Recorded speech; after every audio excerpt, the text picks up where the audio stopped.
Hello, chào mừng các bạn đã quay trở lại với kênh Vật lý Chill. Sau 9 tập phát sóng của series phỏng vấn các cựu thí sinh Mỹ tham dự Olympic vật lý quốc tế, rất nhiều bạn đã yêu cầu chúng mình làm các video về chủ đề Olympic toán học. Để đáp ứng lại sự mong đợi ấy, mình xin được phát sóng tập đầu tiên của series phỏng vấn các cựu thí sinh tham dự Olympic toán quốc tế hay IMO. Ở trên kênh đã có làm một video giải thích về kỳ thi IMO cũng như cách thức đội tuyển Mỹ tuyển chọn thí sinh, nên các bạn có thể xem qua để hiểu rõ hơn nhé. Khách mời của ngày hôm nay sẽ là anh Edward Wong. Anh sinh năm 2003 và lớn lên ở Puerto Rico, một thuộc địa của nước Mỹ. Điều này cũng có nghĩa anh ấy có quyền đại diện cho Puerto Rico hoặc Mỹ tại các kỳ thi quốc tế. Anh hiện đang là sinh viên năm cuối tại Đại học MIT và theo học ngành toán khoa học máy tính. Bây giờ, chúng ta hãy cùng nhau điểm qua phần profile cực kỳ đồ sộ và bá đạo của Edward. Vào năm 2016, khi chỉ mới 13 tuổi, anh đã là nhà vô địch của cuộc thi Markout danh giá ở Mỹ. Kỳ thi này có thể thức rất đơn giản. Hai thí sinh sẽ thi đấu đối kháng và giải các bài toán hóc búa trong thời gian ngắn nhất. Ai nhấn chung trước sẽ có quyền trả lời câu hỏi. Những thí sinh xuất sắc sẽ tiến vào vòng tiếp theo, tranh tài với các đối thủ khác cho đến khi chỉ còn 2 người ở vòng chung kết. Phần thưởng cho nhà vô địch sẽ là 25.000 đô la Mỹ cùng với chuyến tham quan trạm không gian Hoa Kỳ. Từ năm 2018 đến 2020, anh Edward luôn đạt giải nhất trong kỳ thi học sinh giỏi toán quốc gia Mỹ hay USAMO. Hơn nữa, trong 2 năm liên tiếp từ 2018 đến 2019, anh đều đạt điểm số tuyệt đối tại kỳ thi Olympic toán học châu Á-Thái Bình Dương hay ABMO. Cũng vào mùa hè năm 2018, khi đang là học sinh lớp 9, anh đại diện cho Puerto Rico tham dự kỳ thi IMO và giành được huy chương đồng. Sau mùa hè năm 2019, khi đang là học sinh lớp 10, anh tiếp tục tham dự IMO lần thứ 2 và xuất sắc giành được huy chương vàng. Trong kỳ thi này, anh chọn đại diện cho đội tuyển Mỹ. Đặc biệt hơn, đây cũng là năm mà tất cả 6 thành viên Mỹ đều xuất sắc giành được huy chương vàng. Vào kỳ 1 của năm lớp 11, anh thử sức nộp đơn vào Đại học MIT và được trúng tuyển. Qua đó, anh không cần về học lớp 12 và có cơ hội vào đại học sớm hơn 1 năm. Nói cách khác, anh đã quyết định từ bỏ 2 cơ hội tham dự IMO vào các năm 2020, 2021 để theo đuổi ước mơ MIT. Vào năm 2020, khi đang là sinh viên năm nhất, anh tham dự kỳ thi toán quốc tế dành cho sinh viên đại học hay IMC và đạt giải nhất. Cuối cùng, trong năm 2022, anh xuất sắc giành giải cao nhất trong kỳ thi Putnam. Đây được xem là kỳ thi toán khó nhất ở cấp bậc đại học khi chứng kiến rất nhiều thí sinh đạt điểm 0. Wow, nhìn sơ qua thôi đã thấy anh này đúng là một quái kiệt với bảng thành tích vô cùng đáng nể luôn. Chắc là các bạn cũng giống mình, tò mò muốn biết nhiều hơn về Edward đúng không nào? Buổi phỏng vấn này được thực hiện vào năm 2021 và được dẫn dắt bởi 2 MC rất quen thuộc, đó là anh Duy và chị Julie Liu. Hai anh chị đã từng mang tới cho chúng ta những video phỏng vấn chất lượng ở series Olympic vật lý quốc tế. Và bây giờ, các bạn hãy cùng mình bước vào buổi phỏng vấn thôi nào. Good evening, Edward. Good evening. So my name is Dui. I'm the representative of both community, which is the Vietnamese physics community and the Vietnamese mathematics community. Also, I just want to let you know that you are the ninth person that we interview. Before you, there's a lot of I4 and IOI contestant, and you are the first IMO contestant in this interview. Yes. Hi, Edward. My name is Julie, and I'm helping Dui coordinate these videos, helping him formulate the questions and everything. I'm really excited to hear about your story today during our interview, and hopefully you can also teach our viewers your own style of studying and teach them, what passion really looks like to motivate them. Motivation? Yeah. I can start with the first question, really touching on your origins, and when did you first become interested in studying mathematics? So I guess in elementary school, my parents sent me to this Kumon Learning Center, which is a place for very young kids to learn math. Originally, I was actually very, very bad at math. So at the age of 3, I could only count to 5 or something. I can do better. From there, one time in 2nd grade, there was a poster in my elementary school for a math competition, and I just gave it a shot, and I actually won 4th place. So I guess to the beginning of my interest in math was fueled by competition. I wanted to maybe do better next year. Once I started getting into competition math, I used some art of problem solving books to get started. Yeah, that's very cool. And can you tell us what do you most find fascinating about math? Like when did you find your eureka moment? Like, oh, this is so cool. I really enjoyed it. I'm not sure I can name like a specific thing in math I really enjoy. Mhm. But like in competition math, like the main fuel, I guess, that keeps me going is the feeling of joy you get when you solve a problem you've been trying for maybe hours. You're just like very inspired by how amazing solutions are. Yeah, I see. That's just like solving a Rubik cube, right? Like you see Yeah. different algorithms to solve that, and then you really enjoy problem solving in general. Yeah, that's very cool. That's very cool. Thank you for sharing that. And I wanted to ask about the Math Counts National Champion. Can you tell us what that is exactly? Because I'm pretty sure that competition that doesn't like exist in Vietnam. And how did you prepare for it? So it's a nationwide competition called the Math Counts National Competition. There's different stages to it. Before the national stage, there's the state stage, something called the chapter stage, and the school stage. So basically, it's a bunch of questions that like ask you for a specific answer and not Olympiad style. It tests speed. The round in which I won was the countdown round. You know, on Art of Problem Solving, there's like a for the win thing. So it's like I think for the win is kind of based off of Math Counts Countdown. And basically like two contestants, one on each side, and they have a buzzer and they read a question, and it's like that.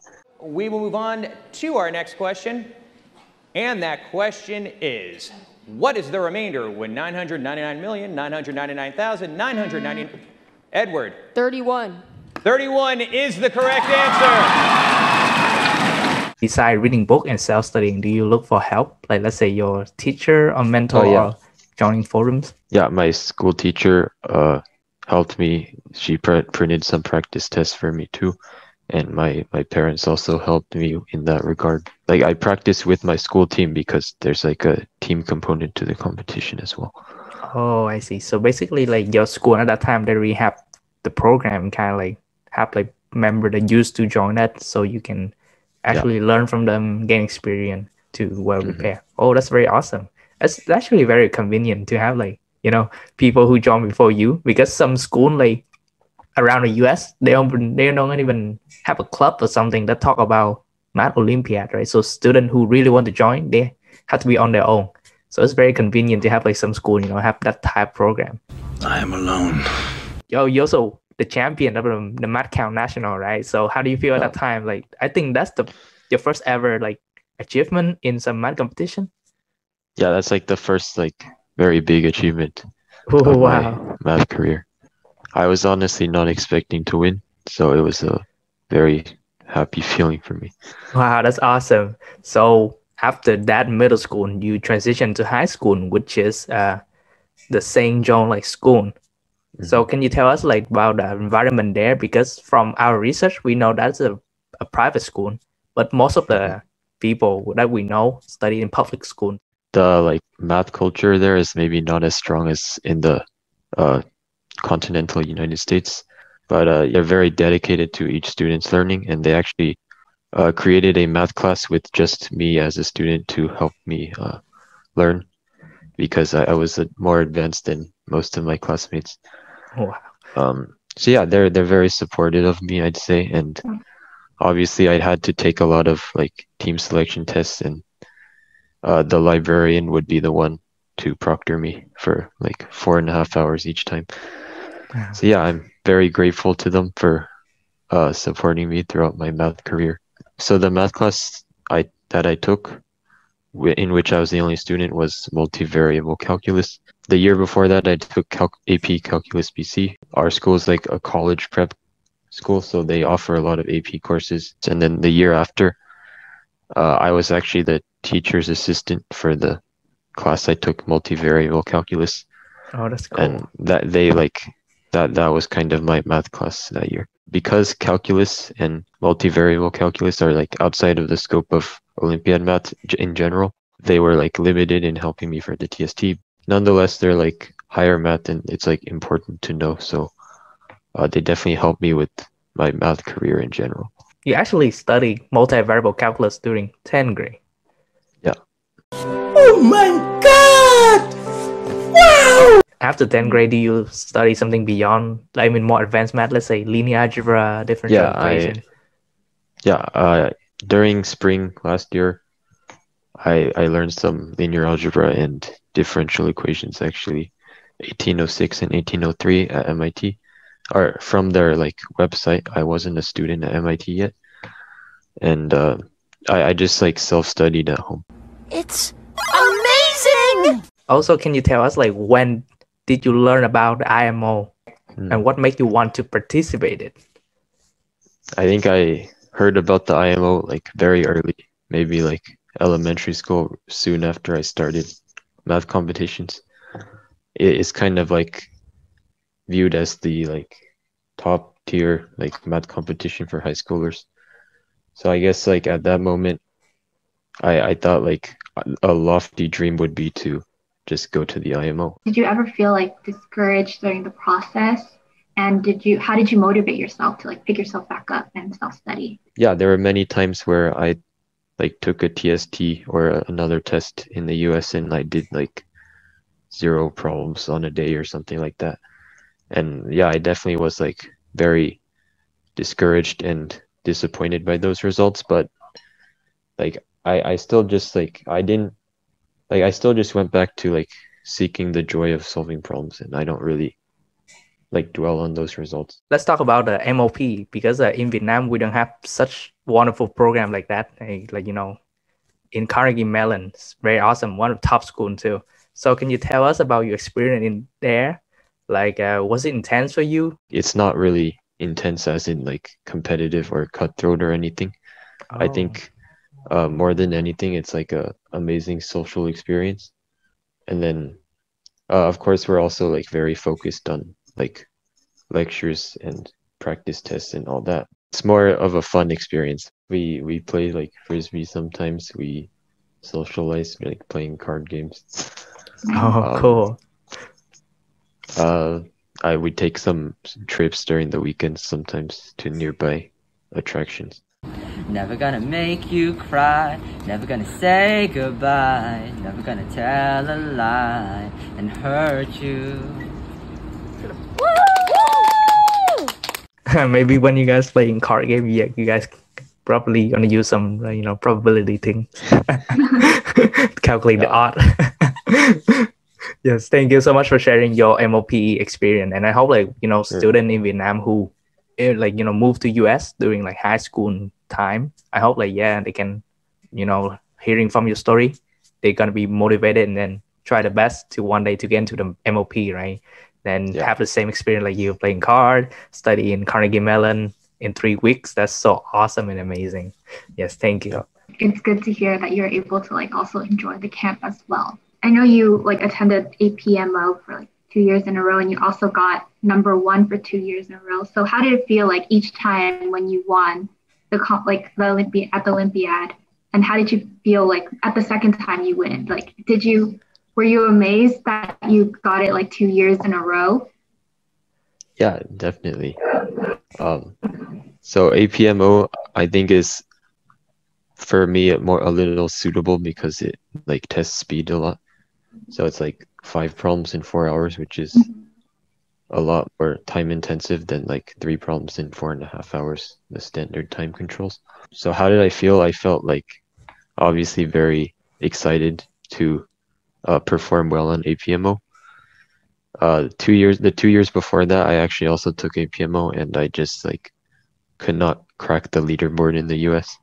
So those performances definitely made me feel very happy. And as the APMO was part of our TST process, it actually like the second time it guaranteed that I would make the team pretty much. So that was another very happy part of APMO. That's great for you.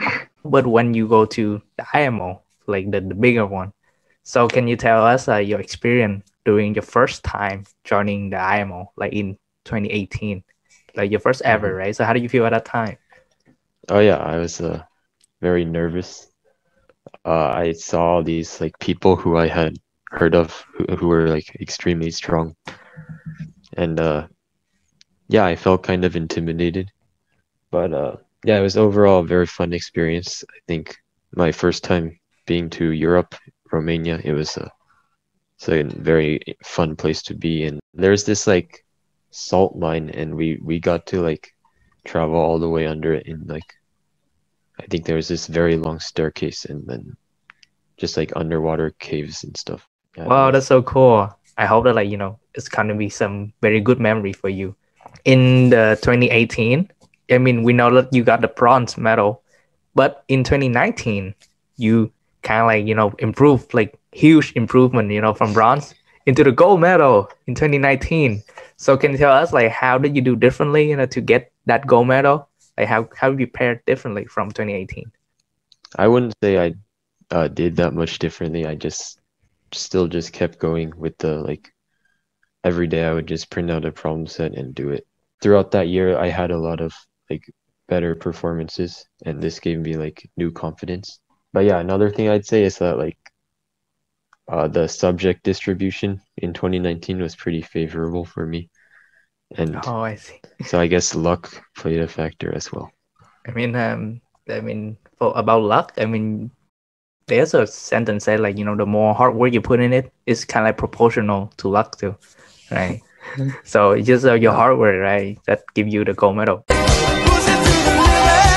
Did you like, besides like, your academics and studying like math and programming, did you also join any clubs in high school, or did you play sports or work on any personal projects?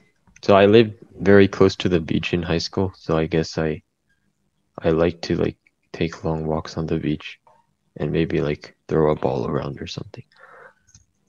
During middle school, I played tennis and soccer, but I stopped when I moved. So high school clubs, I joined a Science Bowl club, which is like another national competition in the US.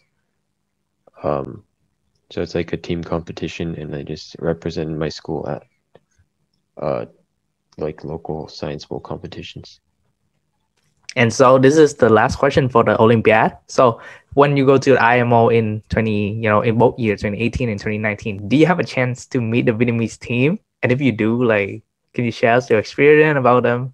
Like maybe not talk to them, but do you see their performance and how you feel? Do you still remember? Oh, I don't think I talked to them, but because like of how the seats are arranged in 2019, I was seated, I think maybe right next to a Vietnamese contestant, because USA, Vietnam are like close to each other alphabetically. I think I was right next to a Vietnamese contestant. He seemed very humble and like reserved. So it turns out, I think funnily, he got the exact same score distribution as me. Oh, wow, that's so cool. So that was like pretty interesting. Oh yeah, and I forgot to tell you one this thing, like in 2019, the whole US team, they all got gold medal. Wow, that's very cool, because in Vietnam we don't have like any year like all member got a gold medal, but US, yeah, like in 2019 you part of the group that have all the gold medals. So how do you feel at that time? Like how you guys feel at that time? Very fun experience. I was the lowest score, so I was like the most nervous on the US team about getting a gold, and fortunately it turned out well for me. But like Vietnam is like every year they're like very strong too, and they're like always contending to win IMO. We're going to go into like more college and also like asking about your future career as well, to help like the Vietnamese students learn about like, where you can take your passion and how you can like make a career out of it. So can you like tell the audience what school you currently attend and what your major is? So I'm currently a freshman at MIT. So actually, I applied to MIT in junior year, 11th grade, so 1 year early. Wow. So it was just kind of like MIT is my dream school. So and I had finished maybe like the math curriculum at my high school. So I just decided to try applying junior year. So I actually only applied to MIT. I'm still deciding what my major will be. It'll be some mix of math and computer science. Oh, so in 2019, you actually like you got your gold medal during your junior year. But if you stay more until senior year, you're gonna get your second gold medal. Oh, in 2019, I was 10th grade. Oh, in the 10th grade, and Yeah, so in so you 11th grade, stayed. I also qualified for the team, but I decided to so this past summer I decided to give up my spot actually because Oh, to prepare for college and things like that. oh. I So see. so theoretically, okay, like if you stay for junior and senior year, you have the potential to get two more goals, Or yeah, I would say. two more chances. One big jump, gentlemen. When you go to MIT, you have something harder than IMO called Putnam. Yeah. Yeah. And maybe the ICPC if you do programming for competitive programming. Did you start your MIT journey like virtually? Is that how it worked? Yeah. But I've met with a few peers and many people in my grade who I already know from math competitions. So I guess like the social aspect is not completely lost. What is your most favorite thing and least favorite thing about MIT? If like student who want to study there, so I think they want to know about this too. One of the important things is like you're surrounded by like a bunch of like highly motivated and like smart people. So like most of like the math community in the US is like or like a lot of them are studying at MIT, and like to be surrounded by these people is like very useful for my math career. So far, I'd say like I don't really like virtual learning, but like Oh, I that's see. nothing to fault MIT for. So yeah, So basically, MIT is a perfect school and a perfect environment for every student to go who want to grow. I guess for me it was my top choice. So Yes, yes. Thank you so much for sharing that. Oh, and come back to your major about CS. Like, yeah, we know that you do CS math, so that means you also, familiar with competitive programming. So when you first learn programming, like, what's your favorite language? so my first language was Java, and then like 2 years ago I picked up C++, and I think C++ is they both have their like benefits. Like C++ I think tends to have like more concise code and powerful code, but Java I feel like it's easier to read in some sense. So I don't know. I like both of these languages. How do you spend time to practice, like improve your algorithmically skill? Or you just do it just by instinct, like because you have that problem solving, instinct, so you can just apply easily to CS.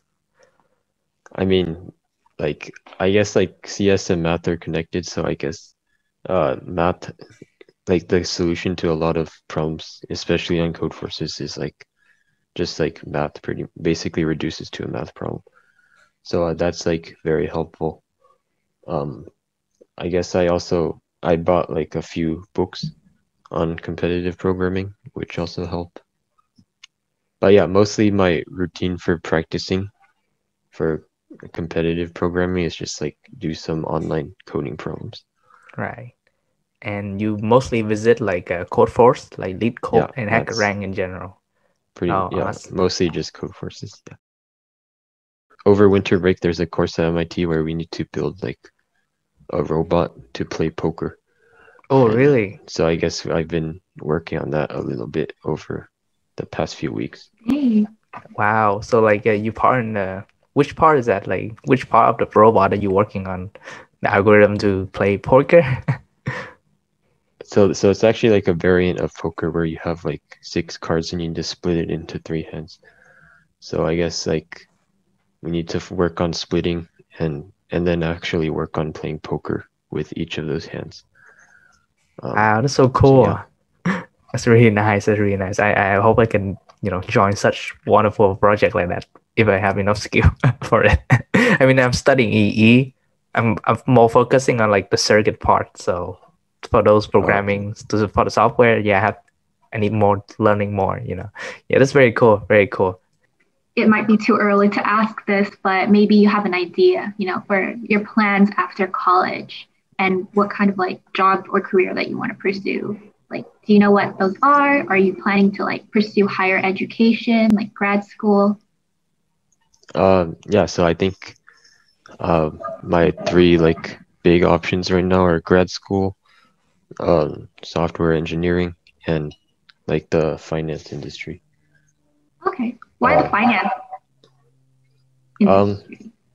I guess like a lot of the math competitions and programs in the US are sponsored by them, so I guess like Mhm. I've heard about them for a long time now.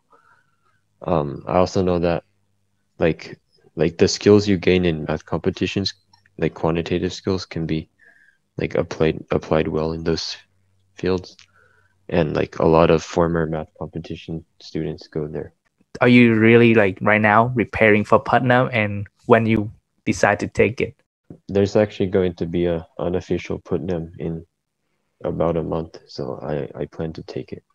Nice. So when you join the Putnam, yeah, we hope that like you can make it to become the fellow, right? How do you spend your free time and also do anything relaxing thing like let's say exercise, reading, or playing games? Yeah, so I guess I live next to the beach, so I go to the beach a lot. Um, I like sometimes I go to the park and play some basketball or something, just for fun. And yeah, in the US, everyone's big on watching sports, so I definitely watch a lot of sports on TV and stuff. For the last question, like for student like who self-study math like in Vietnam or other country, do you have any advice for them on how to start like their own IMO journey, or maybe not IMO, so just like learning math in general? Finding a big pool of resources is like very helpful. So for me, finding AOPS basically started my like journey into math. It's like find a interest in mathematics and let it be the motivation for doing math competitions and preparing, instead of like seeking results in competitions. So for me, like I think mainly I just did math because it was interesting and not to maybe like win a competition or anything eventually.